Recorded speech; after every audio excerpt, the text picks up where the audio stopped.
വയനാട്ടിൽ പൊതുപരിപാടിയിൽ പങ്കെടുക്കാൻ പോകവേ IC ബാലകൃഷ്ണൻ MLA-ക്ക് നേരെ കരിങ്കൊടി പ്രതിഷേധം. MLA-യുടെ രാജി ആവശ്യപ്പെട്ടാണ് കരിങ്കൊടി കാട്ടിയത്. MLA DYFI പ്രവർത്തകർ കയ്യേറ്റം ചെയ്യാൻ ശ്രമിച്ചതായും പരാതിയുണ്ട്. സുർജിത്ത് അയ്യപ്പത്താണ്.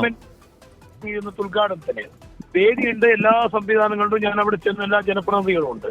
അപ്പൊ ഞാൻ ഇറങ്ങിയ ഉടനെ എന്തെങ്കിലും ഇവർ കരിങ്കൊടി കാണിച്ചു. കരിങ്കൊടി സ്വാഭാവികമായിട്ട് കാണിച്ചോട്ടെ, അതൊരു പ്രതിഷേധ. അവര് ഒരു അക്രമാസക്തമായിട്ട് വന്നത്. കൊടികെട്ടിയ വടി വളരെ ഭീകരമായ വടിയാ. കാരണം പത്തല് പോലത്തുള്ള വടിയിലാണ് കൊടി കെട്ടിയത്.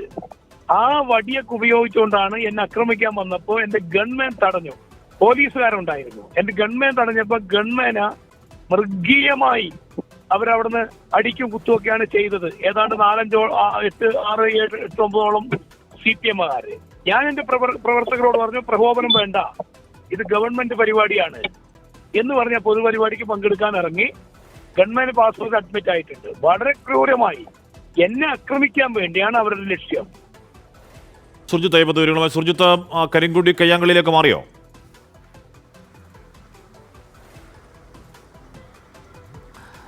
ഹാഷ്മി, 10:30 കൂടിയാണ് ഇത്തരത്തിലൊരു സംഭവം ഉണ്ടായിരിക്കുന്നത്. അതായത് ഈ ചുള്ളിയോട് എന്ന് പറയുന്ന അമ്പലവയലിനടുത്തുള്ള പ്രദേശത്ത് ഒരു പൊതുപരിപാടി നടക്കുകയായിരുന്നു. ഫിഷറീസ് ഡിപ്പാർട്ട്മെന്റിന് കീഴിലുള്ള മത്സ്യക്കുഞ്ഞുങ്ങളുടെ വിളവെടുപ്പ് പരിപാടിയായിരുന്നു ഉണ്ടായിരുന്നത്. ആ വിളവെടുപ്പിന് വേണ്ടിയാണ് MLA അവിടേക്ക് എത്തിയത്. ഇതിനിടയിലാണ് പ്രതിഷേധം ഉണ്ടായത്. ഒരു വിഭാഗം DYFI CPM പ്രവർത്തകരാണ് എന്നുള്ളതാണ് MLA ഉൾപ്പെടെയുള്ളവർ ആരോപിക്കുന്നത്. അവർ കരിങ്കൊടിയുമായി എത്തുകയായിരുന്നു. മാത്രമല്ല, ഈ കൊടി കെട്ടിയ വടി തന്നെ ആക്രമിക്കുക എന്നുള്ള ഉദ്ദേശത്തോടു കൂടിയാണ് അത് അങ്ങനെ ഉപയോഗിച്ചത് എന്നുള്ളതാണ് MLA ഉന്നയിക്കുന്ന ആക്ഷേപം. ഇതേ തുടർന്ന് ഒരു 10ഓളം പ്രവർത്തകർ എത്തി എന്നുള്ളതാണ് പറയുന്നത്. അങ്ങനെ പ്രവർത്തകർ എത്തിയ ശേഷം നേരെ തന്നെ ആക്രമിക്കാൻ ശ്രമിച്ചു. ഇതിനിടയിൽ ഈ ഗൺമാനായിട്ടുള്ള സുദേശൻ കയറി നിന്നുകൊണ്ട് അവരെ തടയാൻ ശ്രമിച്ചു. ഇതിനിടയിൽ ഗൺമാനെ ആക്രമിക്കുകയാണ് ഉണ്ടായത് എന്നുള്ള ആരോപണമാണ് IC ബാലകൃഷ്ണൻ ഉന്നയിക്കുന്നത്. പരിക്കേറ്റ ഈ ഗൺമാനെ ഇപ്പോൾ നിലവിൽ ബത്തേരി താലൂക്ക് ആശുപത്രിയിലേക്ക് മാറ്റിയിട്ടുണ്ട്. ഇതിനുശേഷം പോലീസ് അവിടെ ഉണ്ടായിരുന്നു. പോലീസ് എത്തിയ ശേഷം അതിനെ ആളുകളെ മാറ്റി MLA പരിപാടിയിൽ പങ്കെടുത്താണ് MLA മടങ്ങിയത്.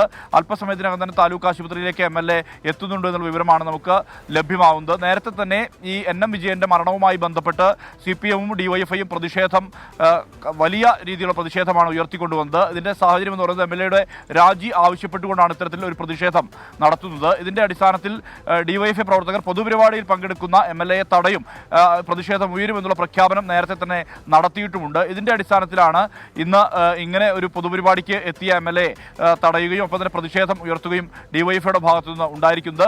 ഇതിൽ കയ്യേറ്റം ചെയ്യാൻ ശ്രമിച്ചു എന്നുള്ളതാണ് പരാതി. ഈ പരാതിയുമായി ബന്ധപ്പെട്ട കാര്യങ്ങളിൽ ഇനി പോലീസിനടക്കം പരാതി നൽകാനുള്ള നീക്കമാണ് MLA നടത്തുന്നത് എന്നുള്ളതാണ് നമുക്ക് ലഭ്യമാവുന്ന വിവരം. സുർജിത്ത് അയ്യപ്പത്താണ് ആ വാർത്തയുടെ വിവരങ്ങൾ നൽകിയത്. കരിങ്കൊടി പ്രതിഷേധം ഉണ്ടായി. കരിങ്കൊടി പ്രതിഷേധം പക്ഷേ അത് കയ്യാങ്കളിയിലേക്ക് പോയി എന്നുള്ളതാണ് IC ബാലകൃഷ്ണൻ MLA-യുടെ പരാതി. അത് എന്താണ്?